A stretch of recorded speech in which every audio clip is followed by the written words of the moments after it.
ಸಿದ್ದರಾಮಯ್ಯನವರು ಅವರ ರಾಜಕೀಯ ಜೀವನದಲ್ಲಿ ಯತೀಂದ್ರ ಅವರನ್ನ ಅಧಿಕಾರದ ಪಡಶಾಲೆಗೆ ಬಿಟ್ಕೊಂಡಾದ ನಂತರ ತಲೆ ತೆಗೆಸುವಂತಹ ಸ್ಥಿತಿಗೆ ಹೊರಟೋಗಿದ್ದಾರೆ ಅವರು. ಕಟ್ಕೊಂಡಂತಹ ಸ್ವಂತ ಹೆಂಡತಿಯನ್ನೇ ತಂಗಿ ಅಂತ ಹೇಳಿ ಸೈಟ್ ಹೊಡೆದಕ್ಕೆ ಮುಜುಗರ ಪಟ್ಟು ತಲೆ ತೆಗೆಸ್ಬೇಕಾ, ಅಥವಾ ಅಕ್ರಮ ಸಂಬಂಧದ ನಿನ್ನದೇ ನೀಲಿ ಚಿತ್ರಗಳಿಗೆ ಕೋರ್ಟ್ ಮುಖಾಂತರ ಸ್ಟೇ ತಂದಿದ್ದಕ್ಕೆ ತಲೆ ತೆಗೆಸ್ಬೇಕಾ? ಧರ್ಮಗಳ ನಡುವೆ ಬೆಂಕಿ ಹಚ್ಚಿ ರಾಜಕಾರಣ ಮಾಡ್ದಲ್ಲ, ಅದಕ್ಕಾಗಿ ತಲೆ ತೆಗೆಸ್ಬೇಕಾ?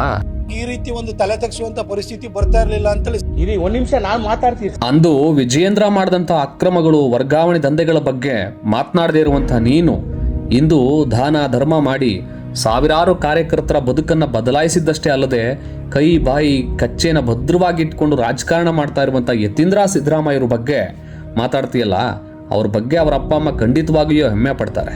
ಆದರೆ ನಿನ್ನಂಥ ಮಗನನ್ನ ಹೆತ್ತ ಕಾರಣಕ್ಕಾಗಿ ನಿಮ್ಮ ಅಪ್ಪ ಅಮ್ಮನೇ ತಲೆ ತಗ್ಗಿಸ್ತಾರೆ. ಕೇಳಿ ಹೋಗು ಅದನ್ನ.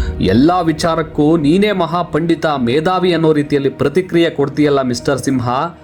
ಈಗ ಬಿಡುಗಡೆಯಾಗಿರುವಂತಹ ಎಪ್ಸ್ಟೀನ್ ಫೈಲ್ಸ್ ಅಲ್ಲಿ ನಿಮ್ಮ ಪ್ರಧಾನಿ ನರೇಂದ್ರ ಮೋದಿ ಅವರ ಹೆಸರು ಬಂದಿದೆಯಲ್ಲ, ಅದ್ರ ಬಗ್ಗೆ ಮಾತಾಡು.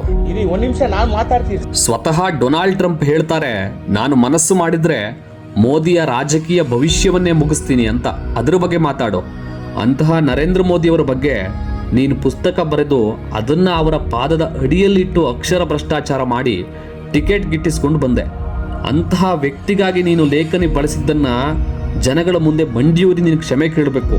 ನೀನು ಬಿಜೆಪಿ ಪಕ್ಷದಿಂದಲೇ ನೇಪಥ್ಯಕ್ಕೆ ಸರಿದಂತಹ ಕಾರಣಕ್ಕಾಗಿ ನಾನು ಬದುಕಿದ್ದೀನಿ ಅಂತ ತೋರಿಸ್ಕೊಳ್ಳೋದಕ್ಕಾಗಿ, ನಿನ್ನ ಅಸ್ತಿತ್ವವನ್ನು ಸಾಬೀತು ಮಾಡ್ಕೊಳ್ಳೋದಕ್ಕಾಗಿ ಮತ್ತು ನೀನು ಎಲ್ಲರಿಗಿಂತ ಭಿನ್ನವಾಗಿದ್ದೀನಿ ಅಂತ ನಿನ್ನ ಮೈಕೈ ಪರಿಚಯಿಸಿಕೊಂಡು ಸಿದ್ದರಾಮಯ್ಯನವರ ಕುಟುಂಬದ ಬಗ್ಗೆ ಮಾತನಾಡಿದ ತಕ್ಷಣ ಮುನ್ನೆಲೆಗೆ ಬರ್ತೀನಿ ಅಂತ ಅನ್ಕೊಂಡಿರೋ ನಿನ್ನ ಭ್ರಮೆಯಿಂದ ಮೊದಲು ಹೊರಗಡೆ ಬಾ ಮಿಸ್ಟರ್ ಪ್ರತಾಪ್ ಸಿಂಹ. ಯಾವಾಗ್ಲೂ ಕೂಡ ಅವ್ರ ಅಪ್ಪಂಗೆ ಕೆಟ್ಟ ಹೆಸರು ತಗೊಂಡ್ಬಂದಿದ್ದು ಇದೇ ಯತೀಂದ್ರ. PUCಯಲ್ಲೇ ರ್ಯಾಂಕ್ ಬಂದು ತಮ್ಮ ಶೈಕ್ಷಣಿಕ ಅರ್ಹತೆ ಮೇಲೆ ವೈದ್ಯರಾಗಿ MD ಮಾಡಿ ಅನಿವಾರ್ಯವಾಗಿ ರಾಜಕೀಯಕ್ಕೆ ಬಂದು ಜನಸೇವೆಯನ್ನ ವ್ರತನಿಷ್ಠೆಯಂತೆ ಮಾಡ್ತಾ ಇರುವಂತಹ ಯತೀಂದ್ರ ಸಿದ್ದರಾಮಯ್ಯನವರಿಗೆ ಈ ರಾಜಕೀಯ ಅನಿವಾರ್ಯವೇನಲ್ಲ. ಆದರೆ ನೀನು ರಾಜಕೀಯಕ್ಕೆ ಬರಲೇಬೇಕು ಅಂತ ಬೆತ್ತಲೆ ಜಗತ್ತು ಎಂಬ ಅಂಕಣಗಳನ್ನು ಬರೆದು ಕೊನೆಗೆ ನೀನೇ ಬೆತ್ತಲಾಗಿ ಆ ಬೆತ್ತಲೆಗೆ ಕೋರ್ಟಿಂದ ಸ್ಟೇ ತಂದಂತಹ ನಿನ್ನಂತವನಿಂದ ಯತೀಂದ್ರ ಸಿದ್ದರಾಮಯ್ಯನವರು ಕಲಿಯಬೇಕಾದ ಅವಶ್ಯಕತೆ ಏನಿಲ್ಲ.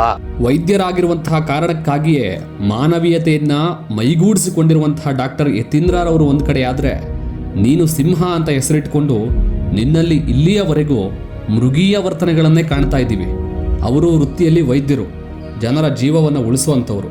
ಆದರೆ ನೀನು ಸಿಂಹ, ಅಮಾಯಕರ ಪ್ರಾಣ ತೆಗೆಯೋದಕ್ಕಾಗಿಯೇ ಟಿಯರ್ ಗ್ಯಾಸ್ ಸಿಡಿಸ್ಬೇಕು, ಲಾಠಿ ಚಾರ್ಜ್ ಮಾಡಬೇಕು ಅಂತ ಹೋರಾಟ ಮಾಡಿ ಅಂತ ಸಾಮಾನ್ಯರ ಮಕ್ಕಳಿಗೆ ಪ್ರೇರೇಪಿಸ್ತೀಯ.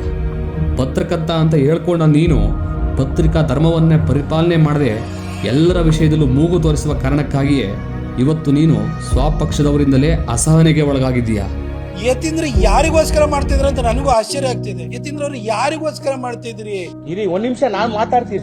ಯಾರಿಗೋಸ್ಕರ ಮಾಡ್ತಿದ್ದೀಯಾ ಯತೀಂದ್ರ ಅಂತ ಕೇಳ್ತೀಯಲ್ಲ, ಅವರ ಅಪ್ಪನ ಕಾಲದ 40 ವರ್ಷದ ರಾಜಕಾರಣ ಮಾಡಿಯೂ ಈಗ ಒಂದು ಮನೆ ಕಟ್ತಾ ಇರೋದಕ್ಕೆ ಹೊಟ್ಟೆ ಕಿಚ್ಚು ಪಡೋ ನೀನು ಕೇವಲ 10 ವರ್ಷದ ರಾಜಕಾರಣದಲ್ಲಿ ಎಲ್ಲೆಲ್ಲಿ ಎಸ್ಟೇಟ್ ಮಾಡಿದೆ, ಎಲ್ಲೆಲ್ಲಿ ಆಸ್ತಿ ಮಾಡಿದೆ, ಮೈಸೂರಲ್ಲಿ ಎಂತಹ ಮನೆ ಕಟ್ಟಿದೆ ಅನ್ನೋದನ್ನ ಮೊದಲು ನೀನು ಆತ್ಮಾವಲೋಕನ ಮಾಡ್ಕೋಬೇಕು.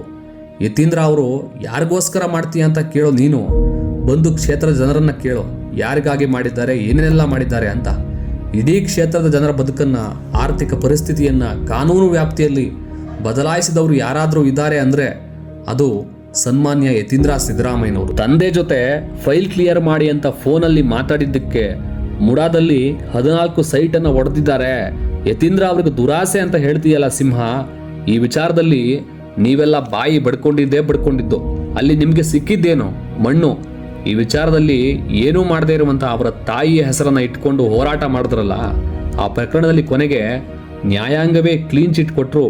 ಅದನ್ನೂ ಗೌರವಿಸಿದಂತಹ ನೀನು ನ್ಯಾಯಾಲಯವನ್ನ ಒಪ್ಪದೆ ಈ ನೆಲದ ಕಾನೂನಿಗೆ, ಸಂವಿಧಾನಕ್ಕೆ ಯಾವಾಗಲೂ ವಿರುದ್ಧವಾಗಿ ನಡೆದುಕೊಳ್ಳುವಂಥ ನೀವುಗಳು, ನಿಮ್ಮ ಕೈಲಿ ತಾಕತ್ತಿದ್ರೆ ಸಿದ್ದರಾಮಯ್ಯನವರ ರೀತಿ ತಮ್ಮ ಮೇಲೆಯೇ ತನಿಖೆ ಮಾಡಿಸಿಕೊಂಡು ಆರೋಪರಹಿತರಾಗಿ ಹೇಗೆ ಹೊರಗೆ ಬಂದರೋ ಅದೇ ರೀತಿ ಎಪ್ಸ್ಟೀನ್ ಫೈಲ್ಸ್ನಲ್ಲಿ ಬಂದಿರುವಂತಹ ನಿಮ್ಮ ಪ್ರಧಾನಿ ನರೇಂದ್ರ ಮೋದಿ ಅವರ ಹೆಸರಿನ ಬಗ್ಗೆ ತನಿಖೆ ಮಾಡಿಸ್ಕೊಂಡು ವಾಪಸ್ ಬರೋದಕ್ಕೆ ಹೇಳು ಮಿಸ್ಟರ್ ಸಿಂಹ. ಡಾಕ್ಟರ್ ಯತೀಂದ್ರ ಸಿದ್ದರಾಮಯ್ಯನವರಲ್ಲಿರುವಂತಹ ಯಾವ ಗುಣವನ್ನೂ ಸಹ ನಿನ್ನಿಂದ ನಿರೀಕ್ಷೆ ಮಾಡೋದಕ್ಕೆ ಆಗೋದೇ ಇಲ್ಲ. ಯಾಕಂದರೆ ಅವರೊಬ್ಬರು ಮನುಷ್ಯತ್ವ ಇರುವಂಥ ಡಾಕ್ಟ್ರು, ನೀನು ಮೃಗದ ಹೆಸರಿಟ್ಟುಕೊಂಡಿರುವಂತಹ ಪ್ರಾಣಿ.